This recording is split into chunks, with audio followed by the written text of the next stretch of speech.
घेतलेला अभंग जगद्गुरु तुकोबरायांचा आहे। तुकोबरायांनी अनेक अभंग लिहिले।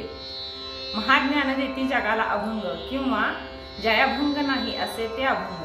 सध्या आमचा समाज दुभंग होतोय आणि या दुभंगणाऱ्या समाजाला अभंग करण्याचं शाश्वत काम कोण करत असेल तर ते म्हणजे संत वाङ्मय आहे।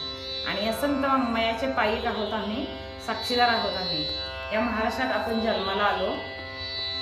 आपल्यासारखं भाग्य जगात दुसरीकडे कुणालाही मिळणार नाही श्रोते हो, विश्वास ठेवा माझ्यावर।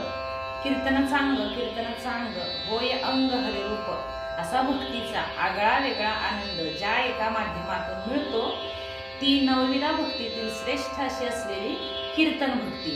आणि या सर्वांचं साक्षीदार होण्याचं भाग्य आम्हाला मिळतंय। आपल्यासारखं भाग्य दुसरीकडे कुठेच नाही श्रोते हो। आपल्याला वाटतं की देव वेगळा आणि संत वेगळे, पण मुळात बघितलं तर प्रतिमा दोन आहेत, आहे मात्र दोन्ही एकच। ज्ञानोबा म्हणतात, भक्ती सुखा लागी आपण पेची दोही भागी, वाटोनिया अंगी सेवके वाणी। भक्तीचं सुख लुटण्यासाठी भगवंतानेच आणखी एक रूप धारण केलं, ते म्हणजे संत। मग देव आणि संत वेगळे आहेत का हो? तर नाही।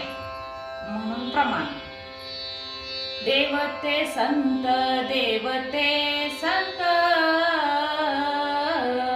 देवते संत, देवते संत, देवते संत, देवते संत,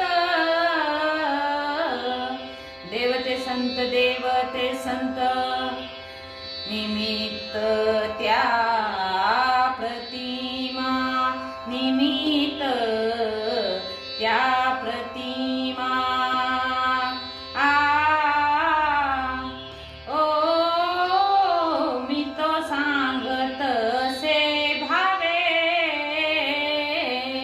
मी तो सांगत से भावे।